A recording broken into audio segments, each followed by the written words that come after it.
Lagi banyak korang pegang, lagi teruk lah kawasan tu. So now kita just pakai magic sponge je. Itu dia guys. Guys, kalau kat dinding-dinding korang ada kesan kotor macam ni sebab korang pegang kan, terutama dekat pintu, ni dia guys, magic sponge. Korang just tonyoh-tonyoh macam ni je, korang tengoklah tu hilang. Tengok ada bawah ni sikit lagi, kita habiskan dia.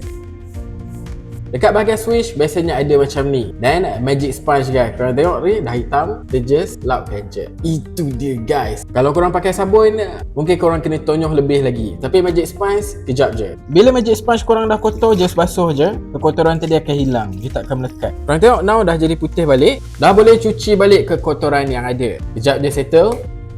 Yang ni pun dah settle. Korang beli je, satu pack ni ada 50 semuanya, saiz besar-besar ni. Dan once korang guna, dah kotor, korang basuh, dia akan jadi putih balik. Dan korang boleh guna sampai dia hancur lah. Dan cara nak guna dia, just basahkan dengan air dan dia akan activated. So tak payah pun pakai sebarang sabun, just sponge, gosok-gosok-gosok, dah settle. Check out dekat beg kuning kat bawah.